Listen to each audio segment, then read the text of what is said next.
Assalamualaikum warahmatullahi wabarakatuh. Selamat datang di podcast obrolan kekinian Sulawesi Selatan, Orkes by Kabar Kota Sulsel. Dan tentu saja berbicara tentang COVID-19 di Indonesia belum usai, termasuk di Provinsi Sulawesi Selatan dan juga tentunya di Kota Makassar. Dan kita melihat bahwa upaya pemerintah Indonesia untuk memberantas atau menanggulangi COVID-19 di Indonesia sudah dilakukan. Dan termasuk salah satunya yang hangat diperbincangkan di tengah masyarakat saat ini adalah vaksin. Nah, saat ini saya berada di Wali Kota bersama dengan PJS Wali Kota Makassar. Ada Bapak Prof. Rudi Jamaludin.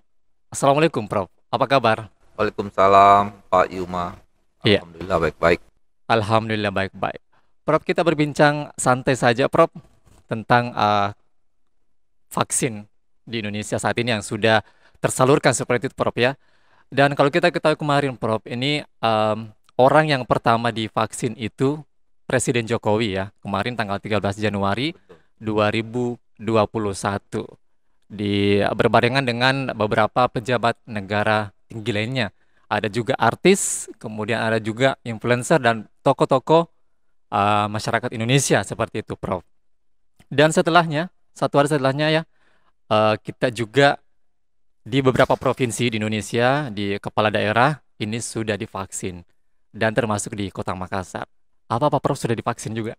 Ya, Alhamdulillah kalau di Kota Ah, ah. Makassar saya termasuk yang pertama Hmm. divaksin pada tanggal 14 Januari kemarin. Oke, nah itu kita mau mendengarkan Prof. Ini masyarakat Kota Makassar mau mendengarkan seperti apa efek yang Prof rasakan ketika setelah divaksin beberapa jam, kemudian beberapa hari setelah 1 minggu ini divaksin.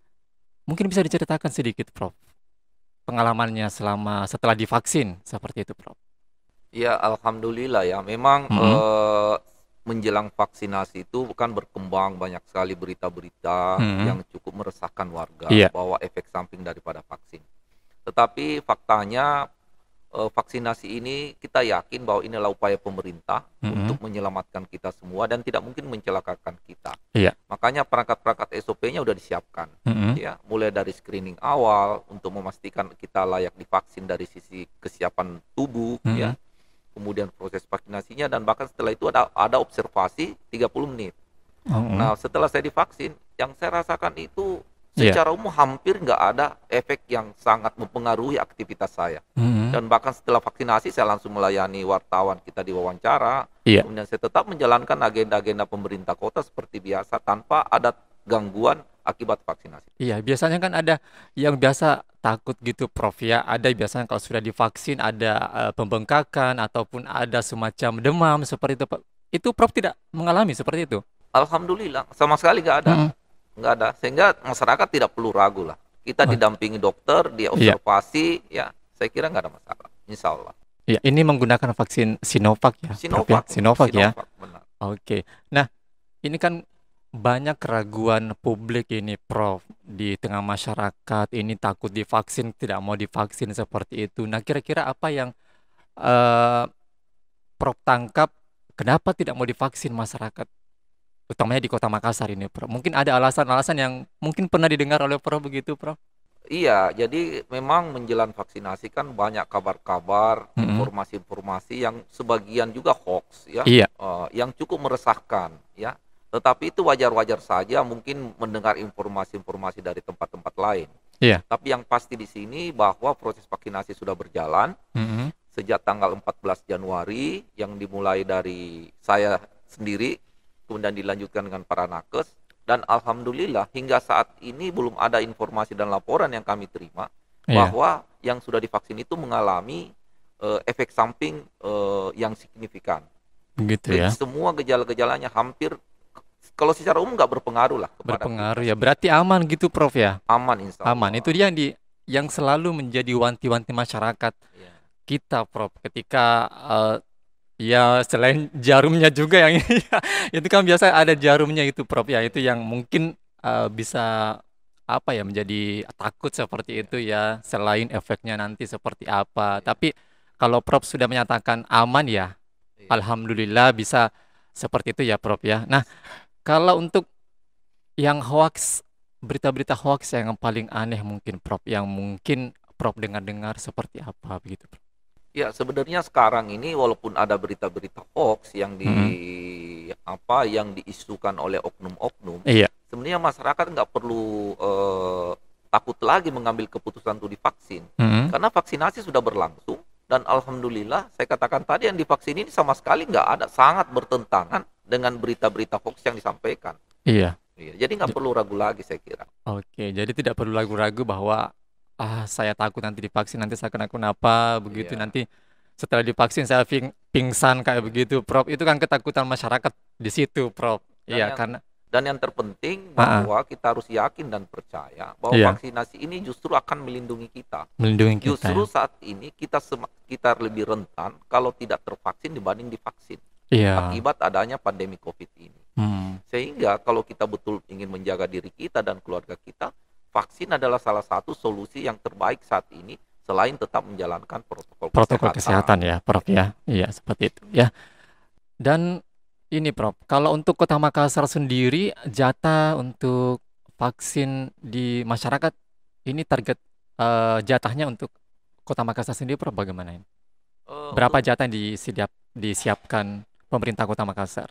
Untuk tahap pertama ini, Mm-mm. kita karena alokasi pertama ini kan nakes dan non nakes ya, Iya. itu sekitar 15.000 ya, 15.423 ya. Mm-mm. Dan pada saat sejak penyuntikan untuk tahap pertama tanggal 14 itu kita sudah ada stok di Makassar ini kurang lebih 3.000. Nah, Tiga itulah yang ribu. digunakan saat ini untuk melakukan vaksinasi terhadap nakes-nakes kita. Oke. Nah, kalau untuk sampai kapan ini Prof ada jadwal tertentu atau untuk warga Kota Makassar sendiri untuk divaksin? Untuk tahap pertama ini kan saya lihat ini vaksinasi program nasional kita ini Mm-mm. dibagi atas 4 tahap utama ya. Iya. Jadi tahap pertama itu adalah nakes dan non nakes. Mm-mm. Itu totalnya di seluruh Indonesia terlokasi sekitar 1,3 juta. Nah, di antara itulah yang masuk di Makassar sebesar Sulsel saya dengar 66.000, kita Mm-mm. Makassar dapat 15.000. Nah, kemudian ada tahap kedua, itu Iya. sebesar kurang lebih 7 juta, itu diperuntukkan untuk eh, apa pegawai-pegawai atau aparat-aparat yang berfungsi sebagai garda terdepan di dalam melayani masyarakat, ya, Iya. seperti TNI, Polri, ya, Iya. petugas-petugas Dukcapil, PLN, dan lain-lain. Jadi ini masih lama ya prosesnya, Prof ya. Iya, Ini apakah sistem penyaluran vaksin itu, Prof, ini by name, by address, atau di random nanti ketika setelah nakes dan TNI yang diutamakan itu, Prof? Gimana ini? Apakah harus mendata lebih dulu untuk divaksin para warga yang ada di Kota Makassar gitu, Prof? iya. Jadi ini kan Mm-mm. sudah ada sistem informasi yang dibentuk khusus untuk melaksanakan vaksinasi ini. Mm-mm. Jadi seperti misalnya saya menerima SMS bahwa saya itu sudah terdaftar untuk divaksin. Oh, Jadi begitu. ya, jadi kalau Mm-mm. ada warga nanti yang ingin divaksin itu pasti memerlukan proses registrasi ya. Karena itu nanti akan diberikan sertifikat bahwa sudah mendapatkan vaksin. Oh, Ya. begitu. Oke, jadi ini akan menerima SMS seperti itu ya, Prof ya, ketika ingin apa namanya, mendapatkan jatah vaksin seperti itu. Nah, kalau untuk misalnya setelah apa ya, itu bagaimana sistem penyalurannya seperti itu, Prof? Apakah nantinya itu masyarakat yang nanti setelah mendapat SMS, apakah dia langsung ke tempat puskesmas kah atau apa mungkin yang sudah disiapkan, Prof? Iya, betul. Betul Pak Yuni. Jadi Hmm, setelah kita diregistrasi, kita akan mendapatkan pemberitahuan itu tanggal dan tempat di mana akan divaksin. begitu. Iya, seperti saya sudah itu kita tinggal datang, Hmm, kita akan di screening ya. Setelah di screening dilakukan, jika dinyatakan lulus screening, iya, maka dilakukan penyuntikan.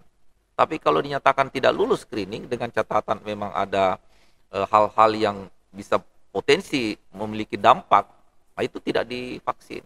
iya. Iya. Kalau menurut informasi, Prof, ini yang divaksin sebenarnya itu usianya di berapa minimal dan kemudian maksimal berapa kira-kira, Prof? Karena banyak yang mengenal bahwa yang di atas 60 tahun itu tidak divaksin lagi. Bagaimana ini, Prof?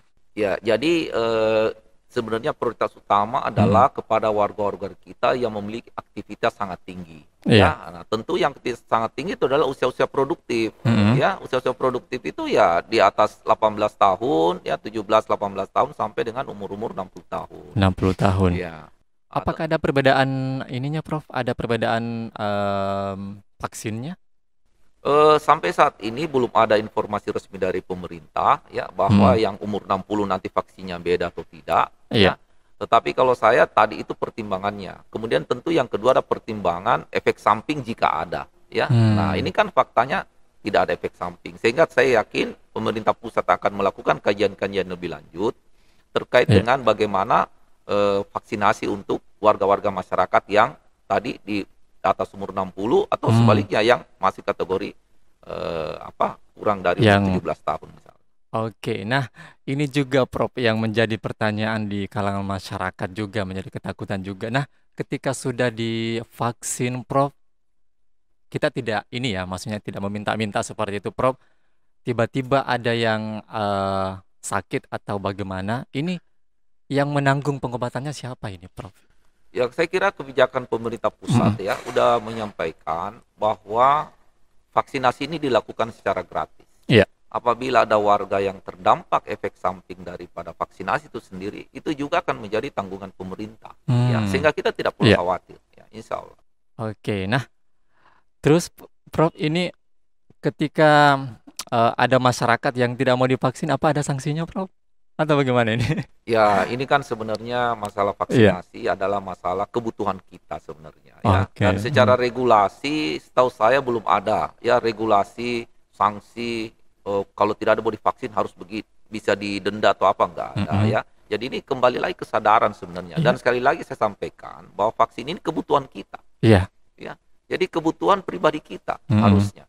Jadi tidak perlu ragu dan khawatir bahwa vaksinasi ini akan memberikan dampak. Buktinya sudah berjalan. Alhamdulillah belum ada berita-berita yang menyatakan bahwa vaksin itu berdampak negatif bagi kita. Ya.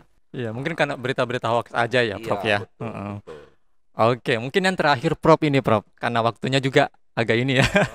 Ini himbauan Prof atau pesan Prof kepada warga masyarakat Kota Makassar untuk mau divaksin. Apa yang mau disampaikan Prof? Ya, tentu kepada warga Kota Makassar yang saya cintai, sekarang kita berada dalam kondisi pandemi COVID-19. Iya. Tentu kita bersyukur kepada pemerintah pusat sudah ada vaksin yang disiapkan secara gratis. Iya. Tentu harapan kita bahwa ayo masyarakat kita sadar bahwa vaksin yang disiapkan pemerintah ini sudah pasti aman bagi kita semua. Aman insya Allah ya. Dan itulah satu cara yang terbaik saat ini untuk melindungi diri kita dan keluarga kita dari potensi keterpaparan COVID-19. Selain tetap tentu menggunakan protokol kesehatan di dalam berbagai kegiatan. Sehingga saya sampaikan, mari kita sukseskan vaksinasi pemerintah, mari kita lindungi diri kita, dan mari kita bersama-sama putus pandemi COVID-19 di Kota Makassar. Oke, amin. Mudah-mudahan bisa cepat berlalu COVID-19 ini Prof ya, utamanya di Kota Makassar dan di Indonesia pastinya. Dan Prof mungkin ini saya sampaikan juga Prof bahwa podcast Orkes Obrolan Kekinian Sulawesi Selatan ini adalah mungkin bisa dibilang podcast yang pertama ya di bawah naungan media. Seperti itu Prof. Karena kita sebenarnya ada studio Prof. Ada studio cuman permintaan Prof mungkin harus ke sini ya, terpaksa kita harus ke sini Prof. Demi untuk memberikan informasi kepada masyarakat utamanya untuk di Kota Makassar seperti itu Prof. Oke Prof, terima kasih banyak waktunya sudah hadir di podcast Obrolan Kekinian Sulawesi Selatan Orkes by Kabar Kota Sulsel begitu Prof ya. Dan sukses untuk Prof dan mudah-mudahan Makassar bisa terbebas dari COVID-19. Terima kasih sekali lagi Prof sudah hadir di podcast Orkes.